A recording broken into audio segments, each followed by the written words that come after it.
Toji Fushiguro. Toji Fushiguro, feared as the sorcerer killer, was a non-sorcerer with no curse energy but possessed extraordinary physical prowess. Once a part of the Zenin clan, he was cast out due to his inability to use Jujutsu, which only deepened his hatred for sorcerers and sharpened his deadly skills. Tasked with eliminating the Star Plasma Vessel, Toji engaged in a brutal confrontation with Gojo Satoru. Using his raw talent and deadly precision, Toji inflicted severe injuries on Gojo, momentarily taking him down despite Gojo's limitless techniques. But the tables turned when Gojo revived himself using reverse curse technique and counterattacked with Hollow Purple in a second and final showdown. Though the move was executed in an instant, its effects on Toji were anything but. The left half of his body was annihilated. His left arm was gone, his abdomen was torn open, exposing bones and gushing blood. Even with such catastrophic damage, Toji remained conscious long enough to speak final words before passing on while still standing. Suguru Geto. Suguru Geto was once a powerful Jujutsu sorcerer and the closest ally of Satoru Gojo, but his worldview changed drastically after the traumatic events of the Hidden Inventory arc. Disillusioned by the cruelty of non-sorcerers, Suguru adopted a radical belief that only those who were sorcerers deserved to live. This ideology led him to abandon Jujutsu High and build an army of cursed spirits and loyal followers. His downfall came during the Night Parade of 100 Demons, where he faced off against Yuta Okatsu. Yuta, with the overpowering might of Rika, unleashed a devastating attack that obliterated Geto's arm and severely burned that side of his body. Gravely injured, Geto managed to escape, only to come face to face with Gojo one last time. Realizing his friend was beyond saving, Gojo sadly delivered the killing blow. Years later, it was revealed that Geto's corpse had been taken over by Kenjaku.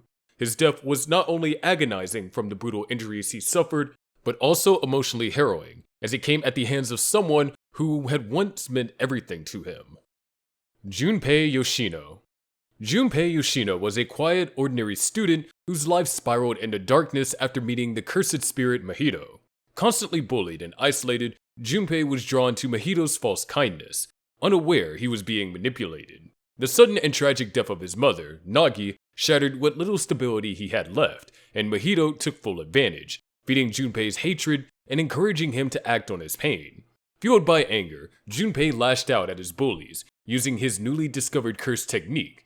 When Yuji Itadori stepped in, it seemed like there was still a chance to bring Junpei back, but Mahito crushed that hope in an instant. Right before Yuji's eyes, he warped Junpei's body into a grotesque transfigured creature. The transformation, which involved the brutal twisting of both flesh and soul, is known to be unimaginably painful. In his final moments, Junpei reached out to Yuji, confused and in agony, pleading for help. His mutated body soon collapsed, lifeless, leaving Yuji horrified and consumed with guilt, having failed to save someone he desperately wanted to protect. Jogo. Jogo was a powerful cursed spirit born from the fear of fire-based disasters, known for his explosive power and immense pride. As one of the most dangerous special-grade curses, he was fiercely loyal to the cursed spirit cause and sought to wipe out humanity in favor of cursed beings. Jogo believed himself to be nearly unstoppable, and his confidence often bordered on arrogance.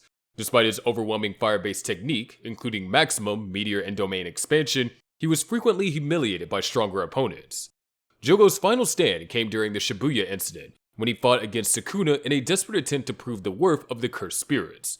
Though he managed to hold his own for a while, Sukuna, slowly but surely, dismantled him with overwhelming power, breaking off his jaw and physically demolishing him throughout the citywide fight. It all culminated in a final release of flame attacks, where Sukuna overwhelmed yet again and completely incinerated his entire body. In his last moment, Sukuna acknowledged his strength, offering a rare moment of respect.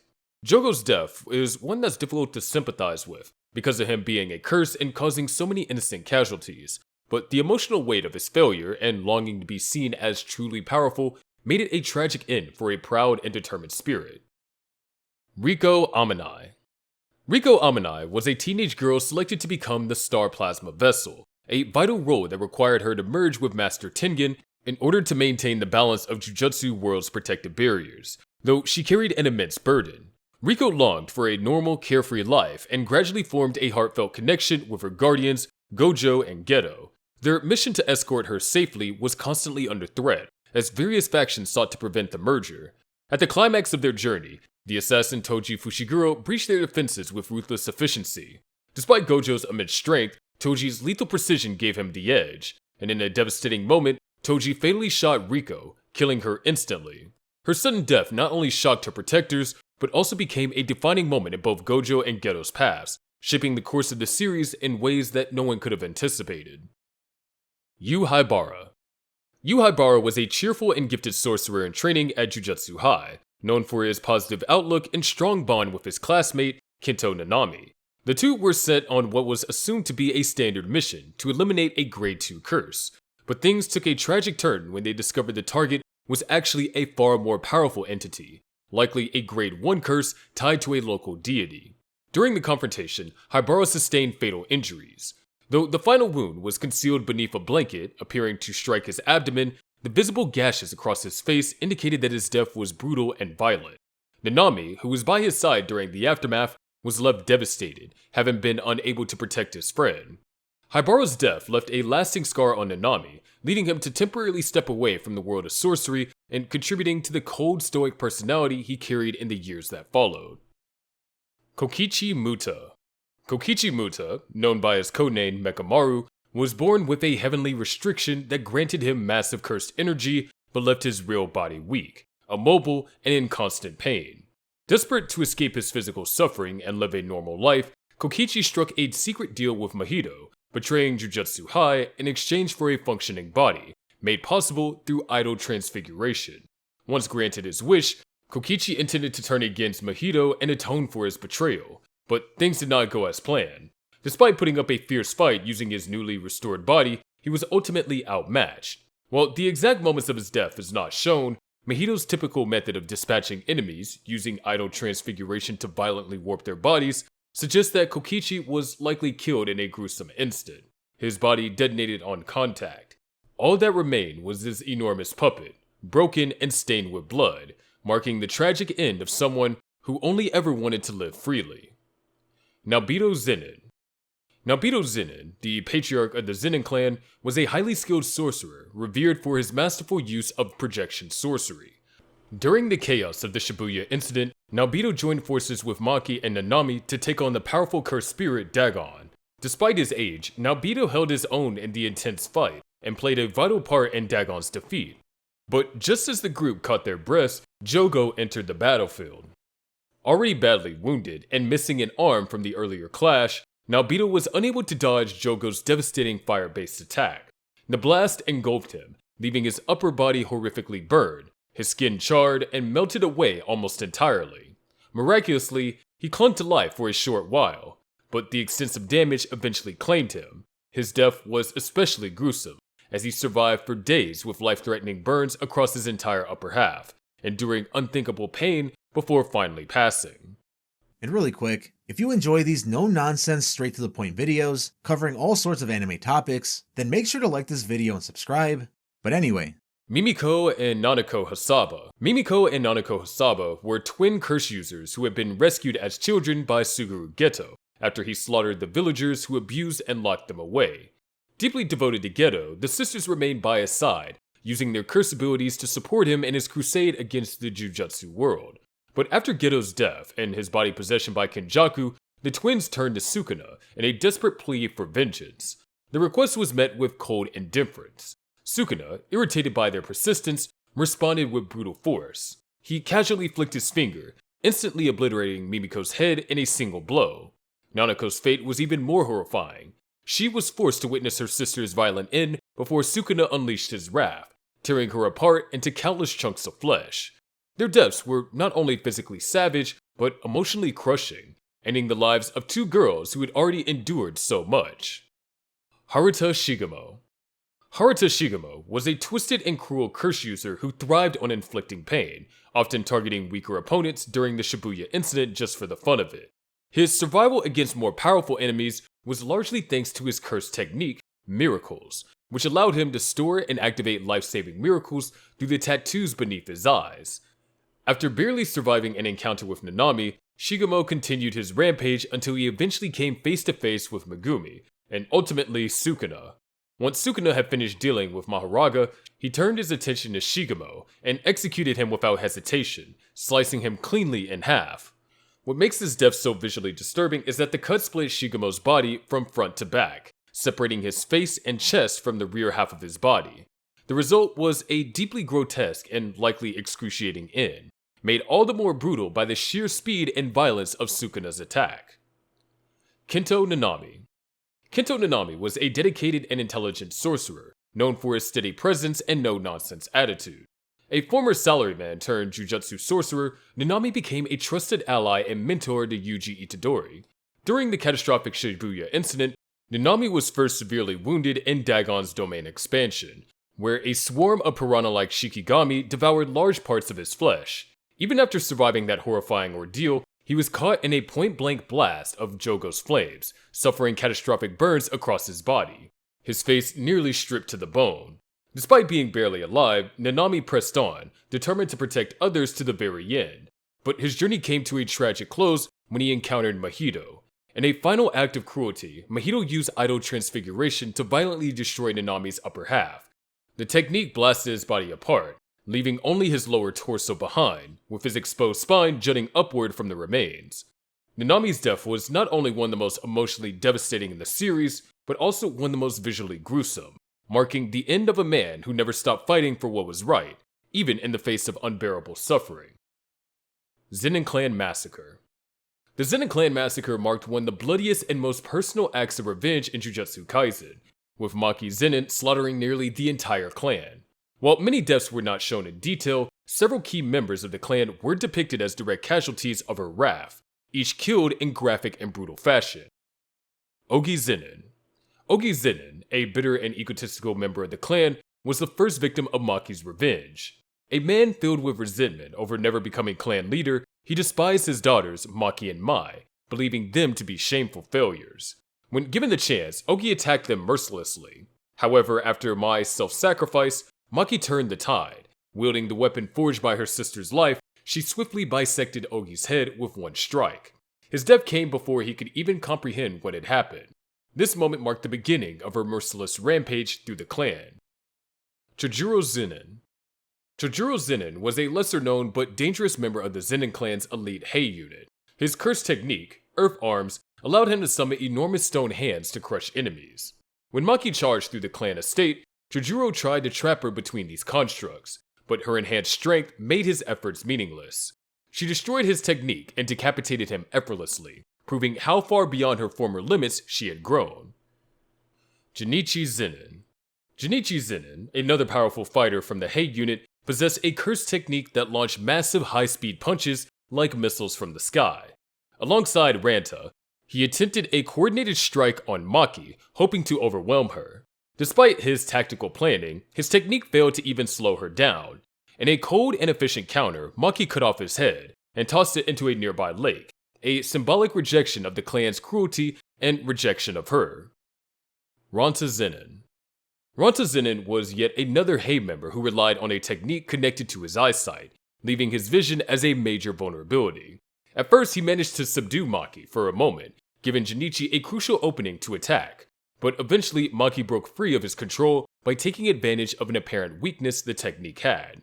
Maki capitalized on this weakness, blinding him by obliterating his eyes in a burst of blood and fury.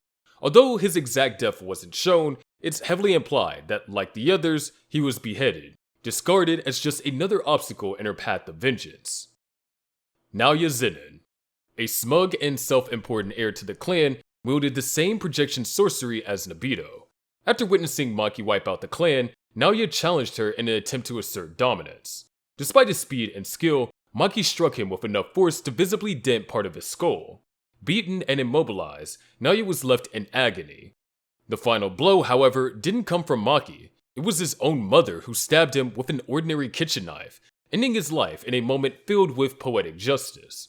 His humiliation didn't end there. Because he wasn't killed with cursed energy, Naoya later returned as a vengeful spirit, only to be put down permanently by Maki and Noritoshi Kamo.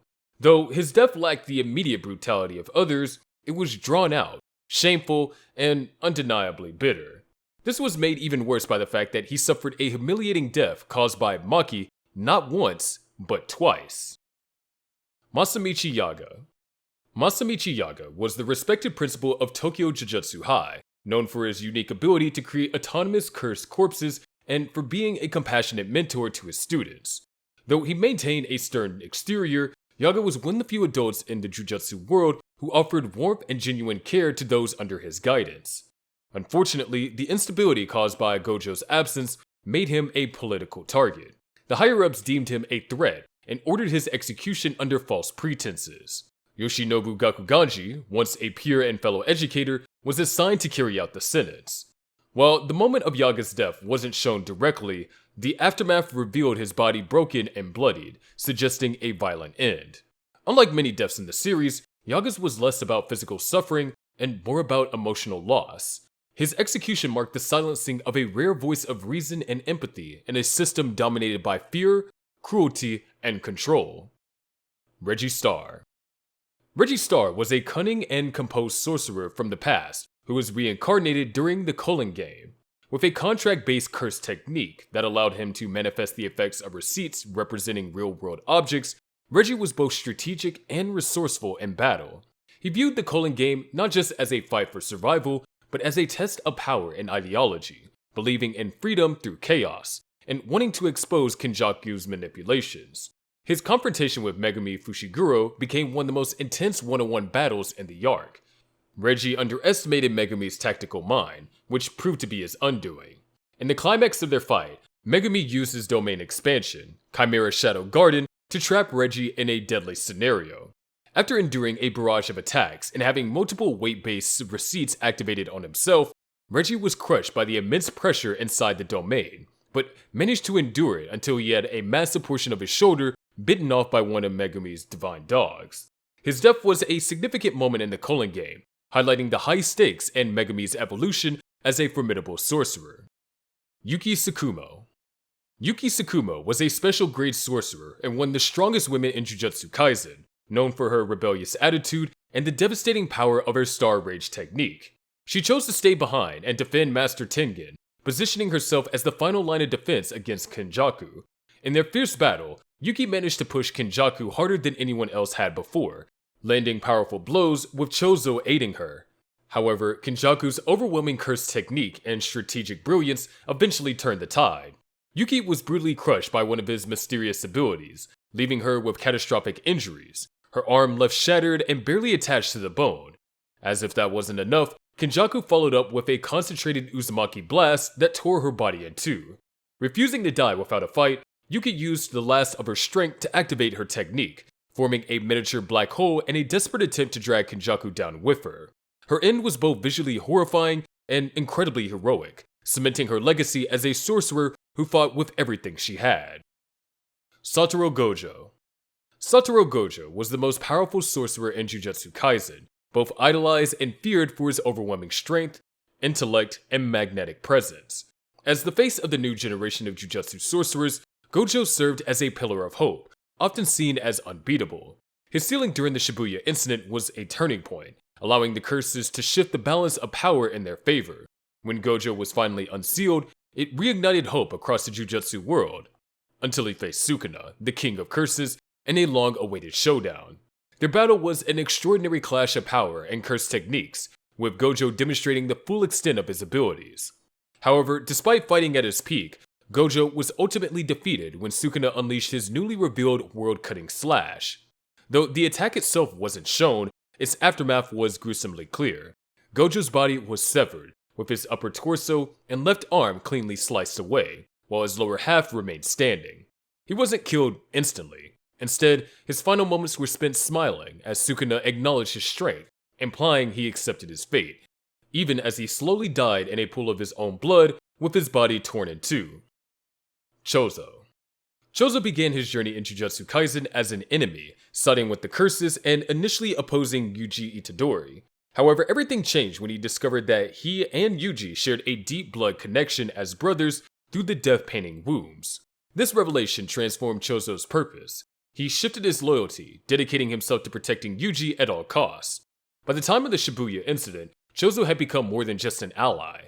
He was family. In one of the most selfless moments of the series, Choso sacrificed himself to shield Yuji from Sukuna's divine flames. The attack engulfed his body entirely, reducing him to a blackened charred husk that resembled a living corpse. Though still unconscious, he was mortally wounded, sitting in silence as his body failed him. In his final moments, Choso expressed peace and gratitude, thankful for the chance to feel love and brotherhood, even if it was just for a short time. His death was deeply painful, both physically and emotionally, and served as a powerful conclusion to one of the series' most surprising and heartfelt character arcs. Let us know if there was a character we missed and you'd like to see included in a part 2. And while you're here, click the video on your screen to watch the most painful deaths in Hunter x Hunter. We'll see you there.